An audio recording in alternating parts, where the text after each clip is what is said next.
Your car can feel perfectly smooth, start every morning, and never show a warning light, while quietly burning 30% more fuel than it should. I have seen drivers lose thousands at the pump without a single symptom to explain it. The reason is not your engine, your driving, or bad gas. It is one hidden sensor that slowly lies to your car every mile you drive. And once it starts, your miles per gallon does not stand a chance. On a cold morning late last fall, a sedan rolled into my shop that looked like it had nothing wrong with it. Clean paint, quiet idle, no warning lights glowing on the dash. The driver did not come in panicked or stressed. He came in irritated. He held up a handful of gas receipts like evidence and said something I have heard hundreds of times before. I am filling up way more than I used to. Nothing feels wrong, but my miles per gallon is gone. That sentence right there is always the red flag. When something truly mechanical fails, drivers feel it immediately. A misfire shakes the car. A slipping transmission announces itself. A bad wheel bearing howls until you cannot ignore it. But fuel economy loss is different. It is silent. It does not announce itself. It just quietly drains your wallet while everything else feels normal. Over the past year alone, I have watched perfectly healthy engines lose 20, 30, sometimes 40% of their miles per gallon without a single warning light. No codes, no noises, no change in how the car drives. The only symptom is that the fuel gauge drops faster than it should. And that is exactly why this problem is so dangerous. Modern cars are designed to hide it. When I pulled this car into the bay, the engine idled so smoothly it almost felt suspicious. Too smooth. The kind of smooth you get when the computer is working overtime to cover something up. The exhaust note was quiet. Throttle response felt normal. If you took this car for a quick test drive, you would swear nothing was wrong. Most shops would have sent it away or told the driver it was normal aging. But standing behind the car, there was something subtle in the air. A faint richness in the exhaust. Not thick enough to smell like raw fuel, just enough that someone who works around engines every day notices it. It is the kind of thing most drivers never pick up on, but it tells a story. It says the engine is burning more fuel than it needs to, even if it is doing it smoothly. The driver kept explaining. Same commute, same driving habits, same fuel station, same maintenance schedule, oil changes on time, air filter cleaned, tires properly inflated. He was not careless, he was not neglecting the car. And that is what made this case familiar. This was not abuse, it was something else.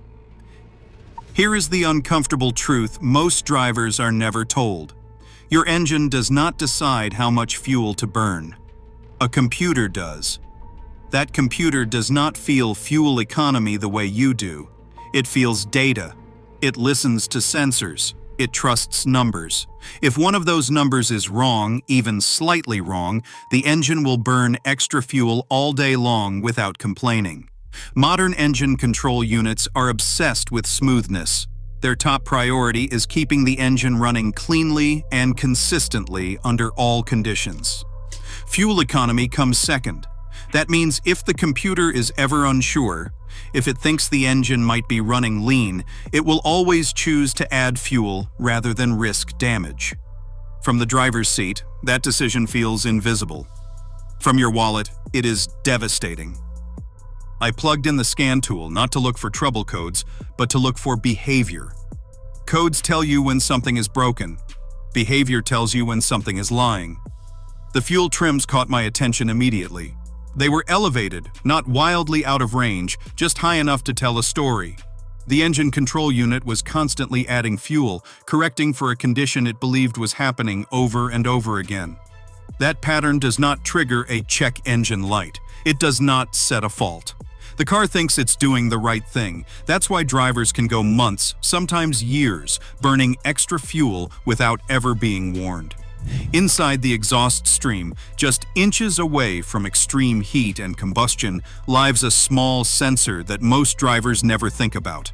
It is not glamorous, it does not make noise, it does not fail dramatically, it simply ages, it gets coated, it slows down, and when it does, it starts whispering the wrong information into the engine's brain. When that happens, your engine does not feel weak. It does not stumble. It does not hesitate. Instead, it quietly runs richer than it should. More fuel on cold starts. More fuel during cruising. More fuel under light acceleration. The engine feels normal because the computer is compensating perfectly. The only thing that changes is how often you're standing at the pump. The driver watched the scanner as the numbers updated. He asked what they meant. I told him the truth. Your engine thinks it's starving. He looked confused. But it's not. Exactly. And that's the whole problem. The computer believes a lie, and it is responding the only way it knows how. This is why fuel economy loss feels random to so many people. Drivers blame winter fuel blends. They blame traffic. They blame age. They blame the car itself. But in reality, miles per gallon does not collapse by accident. It collapses because one hidden sensor slowly stops telling the truth, and the engine control unit obediently burns fuel to fix a problem that is not real. By the time most people notice what's happening, they have already wasted hundreds, sometimes thousands of dollars in extra fuel, and they still have no idea why. The car feels fine, the dashboard is quiet, everything seems normal. That's the trap. Now that you understand why this kind of miles per gallon loss is so hard to detect and why modern cars are designed to hide it, the next step is critical. You need to understand how this sensor actually works, why it fails long before it throws a code, and how to confirm whether it is quietly killing your fuel economy right now. Because once you see the data the way a mechanic sees it, this problem stops being invisible. Once you understand that fuel economy does not disappear randomly, the next question becomes uncomfortable. How can one small sensor have this much control without ever triggering a warning? To answer that, you have to stop thinking of sensors as simple on or off switches and start thinking of them as living reporters inside the engine. Most drivers imagine a sensor either works or fails. That is not how modern engines operate. Sensors age, they drift, they slow down. And long before they ever cross the threshold that turns on a check engine light, they start feeding the engine control unit, the ECU, information that is just wrong enough to cause damage without raising alarms. The sensor we are talking about sits directly in the exhaust stream. Every time the engine fires, it is blasted with heat, pressure pulses, moisture, and soot. Its job is to measure how much oxygen is left after combustion and report that back to the ECU in real time. That data tells the computer whether the engine is running rich or lean. The entire fuel strategy depends on it. When the sensor is healthy, it switches rapidly between rich and lean readings, several times per second. That rapid switching is critical. It allows the ECU to constantly fine-tune the air-fuel mixture, keeping combustion efficient, clean, and balanced. It is not a steady signal. It is a fast, controlled oscillation. Think of it like a heartbeat. Fast and responsive means healthy.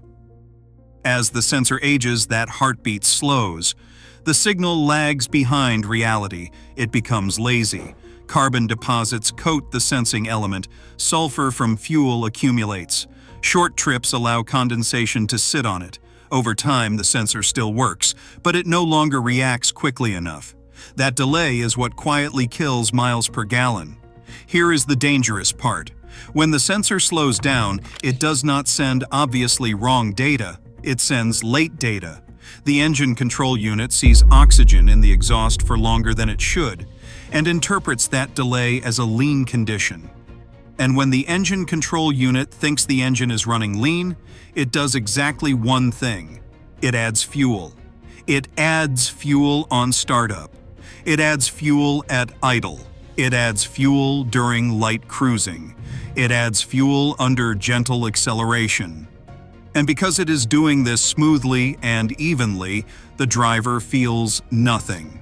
No hesitation, no stumble, no misfire. Just a car that seems normal while quietly burning extra fuel every mile. This is why miles per gallon loss often feels sudden, even though the cause is slow. The sensor did not fail overnight. It drifted for months. The engine control unit adapted gradually. The compensations stacked up. And one day, the driver looks at their receipts and realizes they are filling up twice as often as they used to. Inside the scanner, this shows up as elevated fuel trims. Short-term fuel trim constantly correcting. Long-term fuel trim creeping upward and staying there. That is the engine control unit learning bad information and locking it into memory. It is no longer a temporary correction, it is the new normal. What makes this worse is that the engine is protecting itself. Rich mixtures prevent lean damage. They keep combustion temperatures lower. They reduce knock risk. From the engine control unit's perspective, everything is under control. From the emission system's perspective, everything is slowly overheating. Catalytic converters hate rich mixtures. Excess fuel raises exhaust temperatures and overloads the catalyst. Spark plugs foul faster. Carbon builds up on intake valves and piston crowns. Oil gets diluted with raw fuel. None of this triggers an immediate warning. It just accelerates wear.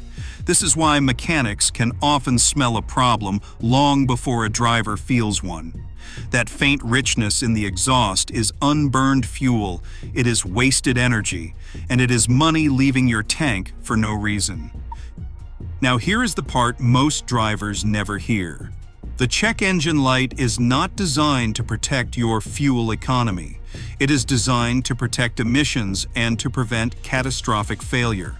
As long as the sensor is still reporting within a broad, acceptable range, the engine control unit assumes it is trustworthy. It does not know it is being lied to. It has no way to question a slow signal. It just reacts. That is why these sensors can quietly cost you 20 to 40% of your miles per gallon without ever setting a code. They are not broken enough to fail. They are just inaccurate enough to be expensive. Testing this properly is where most people go wrong. They look for codes and find none. They assume the sensor is fine. In reality, behavior matters more than faults. A healthy sensor switches quickly. A failing one lags. You do not need dealership equipment to see this. A basic scan tool with live data is enough. With the engine fully warm, you watch the sensor voltage or the air-fuel ratio. You look for rapid movement, fast switching. If the line crawls, sticks, or responds slowly, that sensor is lying. And every second it lies, the engine control unit, ECU, is dumping extra fuel to compensate. Once you see it, you cannot unsee it. Numbers that once looked meaningless suddenly tell a clear story. And that is the turning point. Because once you confirm the sensor is the culprit, you have a choice. You can keep feeding the lie and paying for it at the pump, or you can fix the source and take control back. The fix itself is surprisingly simple, but doing it correctly matters more than most people realize. Replace the wrong sensor, use a cheap part, or skip the relearn process, and the problem either comes back or never fully goes away. That is why understanding the final step is critical. Because fixing this sensor does not just restore miles per gallon, it resets how the engine thinks. And if you guide that, relearn the right way, the difference is not subtle. By the time most drivers reach this point, they finally understand something unsettling. Their car was never broken. It was misinformed. And once a modern engine starts believing the wrong data, it will protect itself even if that protection is slowly draining your wallet. Fixing this problem is not about guessing. It is about restoring trust between the engine and the sensor that guides it. Once you have confirmed the sensor is slow, drifting, or stuck, the solution becomes mechanical instead of mysterious. And this is where doing it right matters more than doing it fast. First, understand which sensor actually controls fuel economy. It is almost always the upstream oxygen sensor, the one mounted before the catalytic converter. That sensor is the electronic control unit's primary feedback loop. Downstream sensors monitor catalyst efficiency. They do not command fuel. Replacing the wrong one is a common and expensive mistake. Next, quality matters more here than almost anywhere else. Cheap sensors often read slower right out of the box. They may technically function, but they introduce the same lag you were trying to eliminate. That is why experienced technicians stick to original equipment manufacturer suppliers like Denso, Bosch, or NTK. These sensors switch fast, survive heat cycles, and do not distort data over time. The replacement itself is straightforward, but patience saves money. Let the exhaust cool completely. Apply penetrating oil if needed. Use a proper oxygen sensor socket so you do not round the hex. Remove the old sensor cleanly. Install the new one with anti-seize on the threads, but never on the sensing tip. Torque it correctly. Over-tightening can crack exhaust bungs. Under-tightening creates leaks that corrupt readings. Once installed, do not rush to drive away. This is where most people undo the fix without realizing it. Modern electronic control units do not forget bad habits instantly. They relearn. And how they relearn determines whether your miles per gallon comes back or stays mediocre. Start the engine and let it idle undisturbed until fully warm. No throttle, no revving. This allows the electronic control unit to establish baseline idle control with accurate data for the first time in months or years. You are teaching it calm, correct behavior, then drive gently, light throttle, steady speeds, no hard acceleration, no short trip shutdowns. A mix of city driving and a steady cruise around 45 to 55 miles per hour works best. This allows fuel trims to rebuild towards zero naturally instead of being shocked back into rich compensation. Within a few drives, something changes. The exhaust smell disappears. Throttle response feels cleaner. Fuel trims stabilize. The engine feels less strained, less busy. And then the real confirmation comes at the pump. Fewer fill-ups, longer range, miles per gallon returning to where it should have been all along. But the most important lesson here is not just how to fix this sensor. It is understanding why it failed in the first place. Short trips are brutal on exhaust sensors. Condensation never fully burns off. Carbon accumulates. Sulfur deposits build. Poor air filtration allows contaminants to coat the sensing element. Exhaust leaks introduce false oxygen. Dirty mass airflow sensors force fuel trims higher, accelerating sensor fatigue. That is why prevention matters. Clean the mass airflow sensor periodically. Fix vacuum leaks early. Use decent fuel. Let the engine reach operating temperature regularly. Keep wiring secure and heat shields intact. These small habits extend sensor life dramatically and keep fuel economy stable long-term. This is also why miles per gallon loss is not an inevitable part of aging. Engines do not naturally become inefficient. Systems drift because the data feeding them degrades. When you correct the data, the engine returns to balance. And that is the uncomfortable truth manufacturers rarely explain. Your car does not think for itself. It believes what it is told. When one sensor lies quietly, everything downstream compensates perfectly and expensively. Once you understand that, fuel economy stops being a mystery. It becomes a diagnostic signal. A warning before warnings exist. If your miles per gallon drops without noise, without codes, without obvious symptoms, do not blame the car. Look for the voice feeding the engine control unit bad information, because now you know where to look, how to test it, and how to fix it properly. And once you've seen how much damage one drifting sensor can cause without ever lighting a dashboard warning, you start wondering something else. If this can happen silently inside the exhaust, what other hidden components are quietly costing drivers thousands while everything feels fine? That's exactly what we're uncovering next. If this changed how you think about fuel economy, comment MPG below, so I know you made it to the end. If you want more mechanic-level breakdowns that expose problems before they become expensive failures, subscribe. The next video reveals another silent system that drains performance and money long before anyone notices.